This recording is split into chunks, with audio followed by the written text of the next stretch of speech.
రమణ అండి. మా అమ్మగారిది ములగపూడి, అత్తవారిది వెన్నలపాలెం. నేను విజయవాడ పనికి వెళ్ళిపోయాను. నేను విజయవాడ నుంచి వచ్చాను. మరి ఏంటంటే మరి నేను చెప్తాను, మరి అర్థం చేసుకోవాలి అందరూ కూడా. అలాగే మరి మీ విజయవాడ దొరకతరలి మరి నా మీద వాళ్తుంది. మరి నేను కదిలి వచ్చాను విజయవాడ నుంచి. తెలుసా నేనెవరో తెలుసా? నేనెవరో తెలుసా? నీ అన్న నువ్వు వచ్చారే, దర్శనానికి వచ్చారా? పొట్టి చీర పట్టుకొని వచ్చారు కదా విజయవాడ కొండెక్కి. 101 మెట్టు ఎక్కి రాలేదా? మర్చిపోయావా? అది ఒకసారి నాకు మాట్లాడి అవకాశం ఇయ్యి. వెన్నలపాలెం పాట మీద ఒకటి జరిగింది, నేను చెప్తాను. మరి రచ్చబండలో రమ్మన్నారు కదా, అన్ని కష్ట సుఖాలు చెప్పుకోవాలి కదా. చెప్పుకుంటేనే కదా అర్థం అవుతుంది. నేను చెప్తాను, నువ్వు ఆలకించు. అదనమాట. నీకు ఆడబిడ్డ ఉంది, నాకు ఆడబిడ్డ ఉంది, ప్రతి ఒక్కరికి ఆడబిడ్డ ఉంది. కానీ ఒక ఆడబిడ్డకు అన్యాయం జరిగితే ఇంతమంది నాయకులు ఉన్నారే, ఎవరన్నా సాయం వచ్చారా?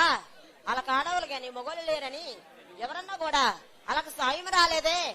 వాళ్ళు పగవాలే వెళ్ళి వాళ్ళకి అప్పకాదు. నాకు అర్థం కాలేదు తల్లి, నీ సమస్య ఏమిటి? నేను చెప్తా, నాకు నీకు అర్థమయ్యే వాళ్ళకి అర్థమవుతాప్పుడు వాళ్ళకి చెప్తారు, అర్థమయ్యే వాళ్ళకి అర్థమవుతాప్పుడు మీకు చెప్తారు. ఒకసారి ఒకే ఒక్కసారి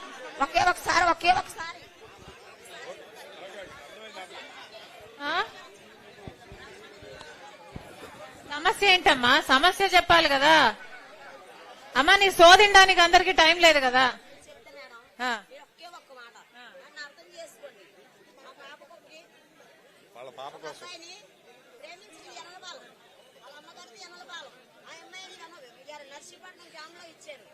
ఆ అమ్మాయికి 2 ఆడపిల్లలు. అందులో చిన్న అమ్మాయిని ఎనలపాలెం ఉన్నాడు కదా తెలీదు. వాళ్ళ అబ్బాయిని ప్రేమించి 6 సంవత్సరాల కిందట ప్రేమిస్తే ఆ అబ్బాయికి జాబ్ లేదు, ఏమి లేదు, ఏమి లేదు.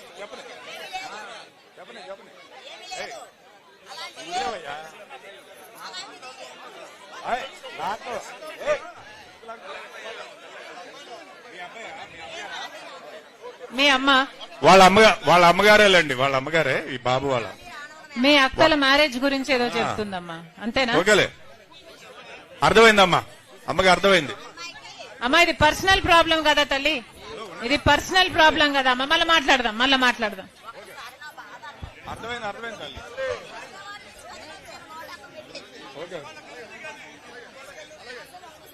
వినండి. ఓకే అమ్మా, అర్థమైంది. ఒకసారి అమ్మా నీ బిడ్డ పెళ్లి విషయం మాట్లాడుతున్నావు, ఇది కొంచెం పర్సనల్ కదా తల్లి. ఎవరైనా లోకల్ గా ఎవరైనా మాట్లాడి ఏమైనా పరిష్కరించగలరేమో చూడండి.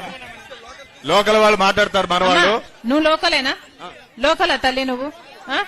ఈమెను తీసుకెళ్లి మాట్లాడు. ఈమె బిడ్డకి ఏదో మ్యారేజ్ ప్రాబ్లం అంట, ఆయన మాట్లాడుతుందిలేమో. నెక్స్ట్ ఎవరమ్మా?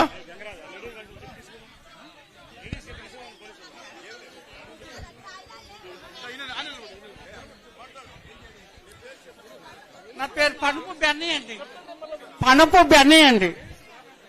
నాకు 4 పిల్లలండి. 2 మనుషులకి ఇల్లు జాగాలు లేవండి. ఇల్లు జాగాలు అడిగానండి.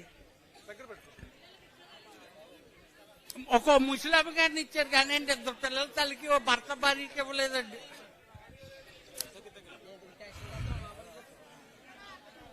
ఇద్దరు పిల్లల తండ్రి అండి. ఓ భర్త భార్య ఓ ముసలమ్మ గారిని ఇచ్చారు కదండి.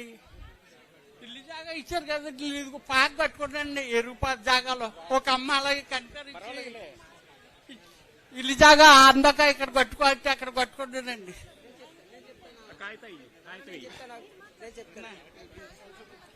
అమ్మా నమస్కారం అమ్మా. మా నాన్నగారి పేరు పొన్నపు బెన్నయ్య.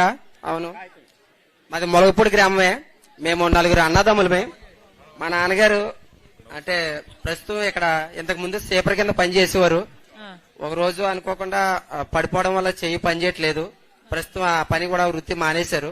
ఆ జీతం డబ్బులు ఇప్పటికీ కూడా మనం అడుగుతుంటే ఎన్ని రోజులు బతిమలాడినా సరే 2 నెలలకి 3 నెలలకి ఇవ్వడం తప్ప మిగతా ఇవ్వడం లేదు. ఈ మధ్యన అడిగితే సెక్రటరీ గారు గాని సర్పంచ్ గారు గాని ఇస్తాంలే ఇప్పుడు ఇవ్వకపోతే తర్వాత ఇస్తామనేసి వాయిదాలు వేసుకుంటూ ఎప్పుడో ఉన్నప్పుడు మాత్రమే ఇవ్వడం చేయడం చేస్తున్నారు. అదొకటి మేము నలుగురు అన్నదమ్ములకి నలుగురిలో ఏ ఒక్కరికి